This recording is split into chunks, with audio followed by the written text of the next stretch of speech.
Merci Président, bonjour à tous et à toutes. On m'entend là? Donc en effet, je vais vous parler donc du passé, enfin le titre de mon exposé est donc le passé franco-algérien dans les manuels scolaires d'histoire algérien. Donc le temps m'étant imparti n'étant que de 15 minutes, je vais essayer d'aller vite. Donc tout d'abord, je vais commencer par vous brosser un tableau assez rapide du système scolaire algérien pour que vous puissiez un petit peu situer dans son contexte l'enseignement de l'histoire.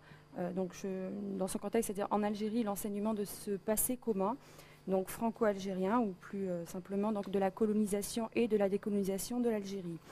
Alors tout d'abord, pour introduire ceci, s'il paraît évident à tout le monde que l'État algérien actuel, ou en tout cas depuis l'indépendance, se légitimise à partir de la guerre d'indépendance justement et de la décolonisation, c'est-à-dire qu'il puise toute cette légitimité du FLN qui a mené cette guerre de libération. Il paraît aujourd'hui également évident que le besoin d'un retour à une histoire, à une réécriture de l'histoire, est assez important au sein même de la société algérienne. C'est pourquoi le gouvernement en place actuellement tente justement une réécriture, ou en tout cas une démocratisation de l'écriture de cette période, de cette période coloniale. En effet, depuis 1962, l'État algérien avait mis cette réécriture, on va dire, pour reprendre les termes de Marc Ferraud, l'histoire sous surveillance. Néanmoins, aujourd'hui, le gouvernement algérien, je vous le disais, tente une réécriture, notamment en réintroduisant des phases de cette colonisation ou surtout de la guerre d'indépendance qui avait été jusque-là totalement occultée et totalement absente de l'histoire institutionnelle et donc officielle. À propos du système éducatif algérien, jusqu'à la rentrée 2003-2004, nous avions un système qui était dit fondamental, qui comprenait 6 années d'école primaire, sachant que l'étude de l'histoire commençait en 5e année primaire, c'est-à-dire que ça allait de la première à la 6e année. Donc en 5e année, nous commencions par étudier la guerre d'indépendance, c'est-à-dire que les enfants qui étaient âgés d'à peu près 8-9 ans apprenaient l'histoire à partir d'une guerre d'indépendance et d'une guerre violente et sanglante. J'y reviendrai un peu plus tard. Par la suite, nous passions dans un deuxième temps, en 6e année, à la colonisation française en Algérie. Et puis pour après entamer dans les classes de collège, 7e, 8e année, une histoire un petit peu plus globale et l'étude des civilisations qui se sont succédées dans le bassin méditerranéen. Puis, en 1992, pour la première fois, la classe de 9e année, donc la dernière classe de collège, avait enfin pour la première fois un manuel scolaire. Jusque-là, en fait, l'histoire était étudiée à partir de circulaires ministériels, et donc le cours était fait à partir en fait, on ne sait pas exactement, en tout cas pas de manuel scolaire. Première grande démocratisation justement à cette date, étant donné que ce premier manuel de 9e année, qui s'intéressait assez particulièrement en fait à la guerre d'indépendance, introduisait pour la première fois les grandes figures historiques du mouvement national algérien, soit à la période entre deux guerres, après 1945, notamment des personnages comme Messali Hadj ou Ferhat Abbas qui étaient découverts pour la première fois par les élèves algériens. Et je parle de l'ensemble du cursus en fait. Donc c'est la première fois qu'on les découvrait et ils étaient introduits en 9e année. Et enfin, on découvrait pour la première fois les noms des 22, les noms du membre du CRUA, du CNRA ou encore tout simplement du GPRA. Ensuite, il y a les classes de secondaire, première, plutôt on va dire en Algérie c'est première AS, deuxième AS, troisième AS, correspondant à la seconde, première et terminale, sachant que pour la première, l'étude de la guerre d'Algérie n'était faite qu'en classe de terminale. Et ce n'est qu'à partir de 2001-2002 qu'on introduira également l'étude de la période entre-deux-guerres, l'incluant dans un contexte beaucoup plus global des décolonisations, donc la période justement des mouvements, de l'entre-deux-guerres et de l'après 1945, pour ensuite entrer dans la période donc de la guerre de libération. Donc c'est un manuel qui est très intéressant étant donné qu'il va venir renforcer l'apprentissage des figures historiques de la révolution algérienne, et pour une fois donc il va y avoir, on va axer un petit peu moins la lutte pour l'indépendance en Algérie sur la violence. Pour une fois, ce sera la première fois qu'on parlera en effet du mouvement politique et intellectuel en Algérie, de la résistance politique et intellectuelle.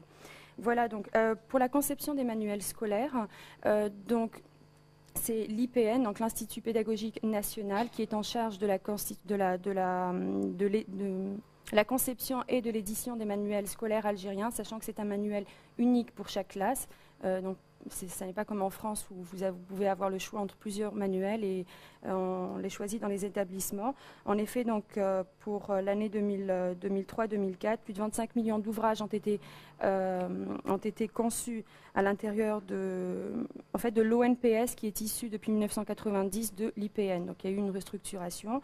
Donc à la rentrée 2002-2003, de grands changements du système éducatif national ont été effectués, notamment donc on a essayé de confier pour la première fois l'édition des manuels scolaires algériens à l'édition privée.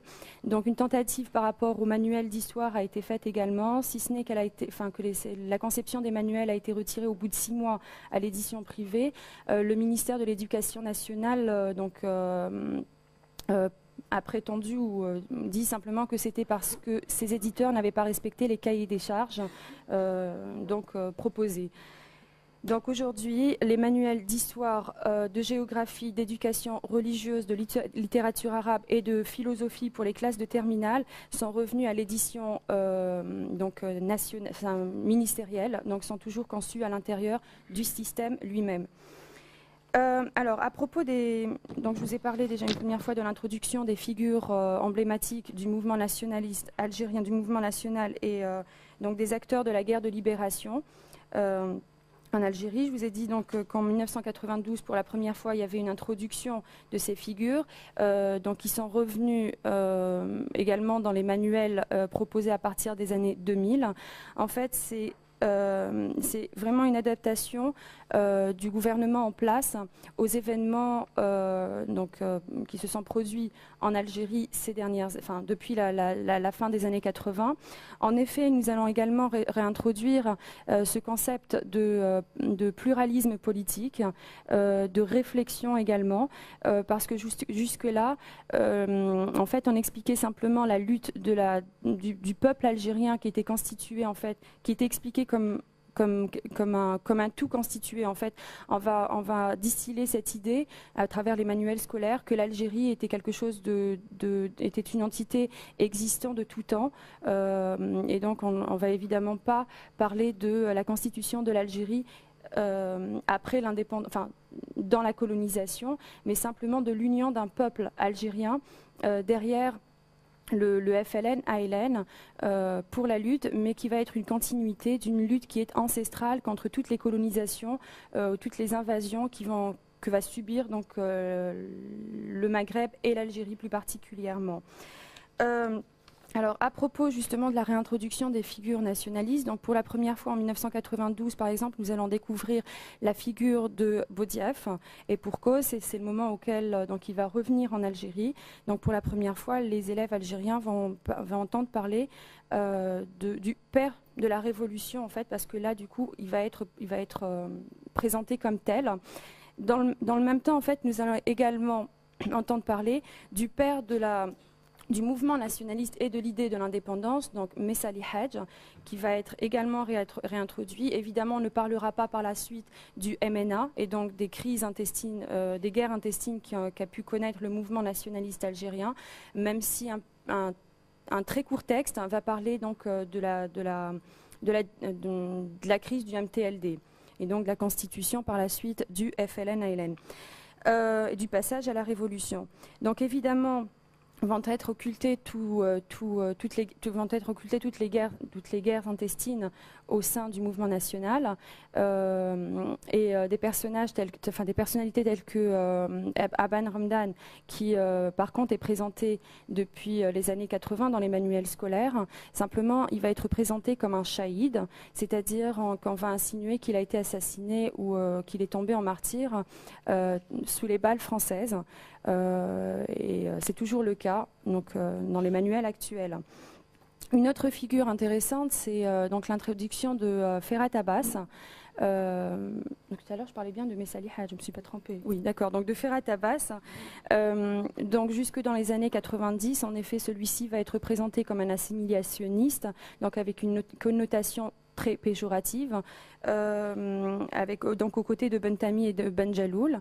Par la suite, un texte, donc à partir de 2000, un texte dans le manuel de 2e AS, en fait, va réhabiliter le personnage la personnalité de Ferhat Abbas.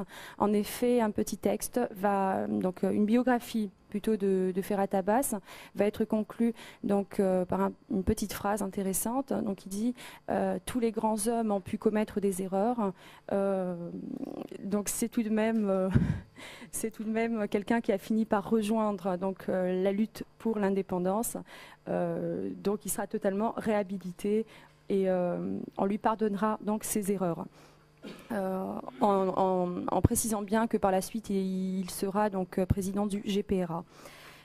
Donc les oulémas par contre, donc ils ne seront jamais par contre présentés par exemple comme assimilationnistes à aucun moment. En fait, on va même les présenter comme étant les fondateurs de l'idée, donc les pères de l'idée d'indépendance, même si à certains moments on insinuera quand même qu'ils n'avaient pas donc d'activité politique à proprement parler. Donc à partir des années 20-30. Évidemment, la figure que l'on retrouvera le plus souvent dans les manuels scolaires sera, pour commencer, l'émir Abdelkader.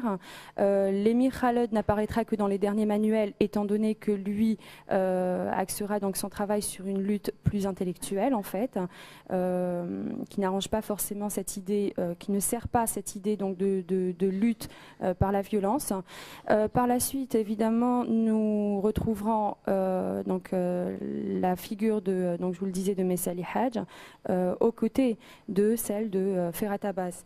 Je suis trop proche, d'accord. Et quand il faudra rompre donc avec cette figure de Messali Hadj, donc pour contrebalancer son charisme, donc c'est ce qui sera fait en fait de tout temps dans les manuels scolaires. On ne parlera que d'un seul héros en fait, qui est le peuple lui-même. Donc un seul héros, le peuple, c'est le credo de tout temps dans les manuels scolaires. Même si je vous le disais, donc on mettra en avant quand même la figure de l'émir Abdelkader et par la suite de Cheikh Abdul Badis, qui sera présenté très régulièrement dans les manuels, notant tout de même que dans les derniers manuels, en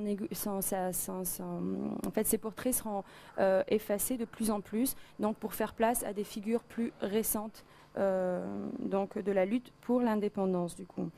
Alors, l'iconographie maintenant, très rapidement je pense, oui.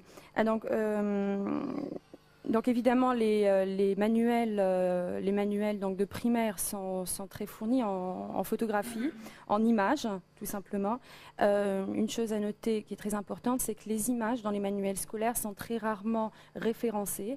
Il y a très peu de notices, donc généralement la seule chose qu'on dit c'est musée des Moudjahidines. Donc j'ai pu comprendre, on m'a expliqué également que certaines de ces photos étaient issues de montages, mais on les retrouve toujours dans ces manuels.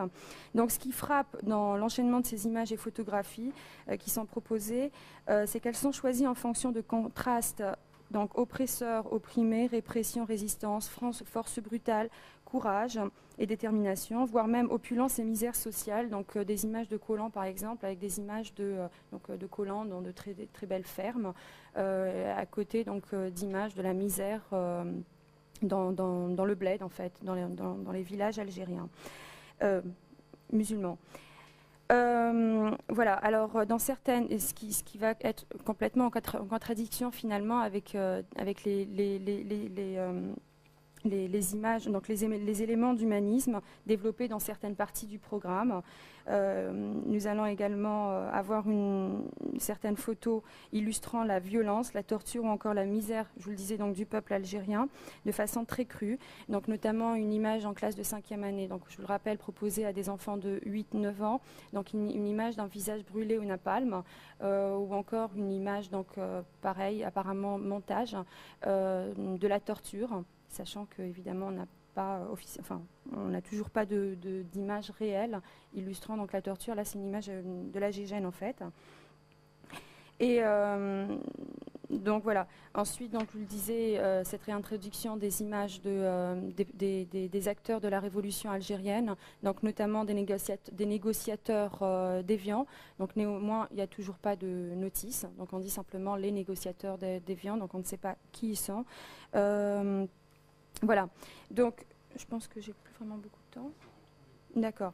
Donc je vais aller assez vite. Donc de manière générale, on va consacrer l'histoire de l'Algérie aux martyrs de la Révolution. Donc ceci s'inscrit dans une politique bien établie. En 1974, le président Boumedienne, donc le 8 mai 1974, le président Boumedienne déclarait d'ailleurs donc l'histoire de l'Algérie, particulièrement celle de la guerre de libération, ne doit pas être consacrée aux vivants, mais doit glorifier les morts. Donc ceci est un compte-rendu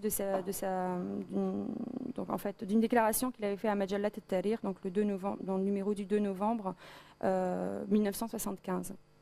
Non, le numéro 2, pardon, en novembre 1975. Donc, pour finir, je dirais simplement en fait que encore et toujours on inscrit la lutte pour l'indépendance de l'Algérie. Déjà on fonde la nation algérienne dans cette lutte et cette résistance aux invasions quelles qu'elles soient, mais plus précisément donc à la lutte contre la colonisation française. On légitime le pouvoir actuel, donc le FLN jusqu'à la fin des années 80 et donc les successeurs actuels, donc dans cette lutte pour l'indépendance. Donc tout le monde se revendique, enfin évidemment. Voilà, je vais passer simplement à la fin en fait, à la lecture des manuels d'histoire. Donc nous nous trouvons confrontés à une réalité qui a déjà été évoquée donc, par Mohamed Harbi, donc qui parle de 3 mythes fondateurs concernant l'écriture de l'histoire et de la guerre d'indépendance. Donc il y a tout d'abord le mythe de la table rase, de tout ce qui existait avant 1945, puis le mythe d'un peuple homogène en Algérie, et enfin celui d'une révolution faite par des paysans. Donc nous noterons toutefois que s'il existait jusqu'à ces dernières années ce mythe, donc s'il était juste de parler du mythe de table rase de l'histoire des périodes antérieures à la guerre d'indépendance, c'est de moins en moins le cas dans les nouveaux manuels, donc notamment depuis l'introduction du manuel de 2e et de 9e année. En effet, ceci donc revalorise la résistance armée pendant la deuxième moitié du 19e siècle, mais surtout la résistance politique qui s'en est suivie au 20e siècle. Donc en effet, dans les manuels de 2e AS, la période coloniale antérieure à la guerre de libération est abordée en 10 chapitres, hein, aucun autre manuel n'accorde autant de place ou de chapitres à une même période. En fait, depuis l'introduction de ce manuel, la période antérieure à 1954 bénéficie en tout de 37 chapitres sur l'ensemble des manuels scolaires algériens, alors que 27 chapitres seulement sont consacrés à la guerre de libération, enfin je dis seulement en comparaison. Ce qui représente donc un énorme changement, d'autant que l'ancien manuel de 2e AS ne consacrait en réalité que 4, contre 10 maintenant, à l'histoire de l'Algérie. Donc, à propos de la valorisation, donc le deuxième mythe, la valorisation de la résistance armée, de la dépréciation relative à l'action politique. Donc, dans le manuel de 6e année, il est proposé un tableau récapitulatif de la résistance algérienne entre 1830 et 1962, qui s'arrête donc en 1916-1917, date de l'insurrection des Aurès, laissant un vide concernant l'action politique, considérée stérile entre 1916 et 1945. Donc, pour reprendre à la date du 8 mai 1945. 1945. Les deux autres mythes dont parle Harbi sont totalement confirmés dans les manuels qui renvoient l'image d'un peuple constitué principalement de paysans unis derrière le FLN. Et les manuels algériens transforment et réduisent toute l'histoire nationale en une épopée de résistance contre les puissances coloniales qui se sont succédées en Algérie. En effet, des forces dangereuses ou forces du mal sont désignées plus ou moins directement dans ces manuels. Donc ces forces viennent autant des nations étrangères où se situent au sein même de la nation, et le comble du mal est atteint dans la guerre civile ou dans les luttes intestines qui déchirent la nation et qui vont être effacées de la mémoire officielle et donc des manuels scolaires. Donc l'exemple de la lutte FLN-ALN, MNA, ou encore la crise de l'été 62. À l'exception des exemples de trahison de la patrie à la nation et à la nation, donc l'image des harkis, mais l'image du mal absolu, donc celle du meurtre entre frères ennemis, va être distillée au fur et à mesure du récit, mais toujours dans un seul sens qui arrange et crédibilise et légitimise le pouvoir. Et donc on exclura totalement les assassinats politiques et autres règlements de compte au sein du FLN-ALN, quitte à laisser certaines erreurs se glisser dans ces manuels.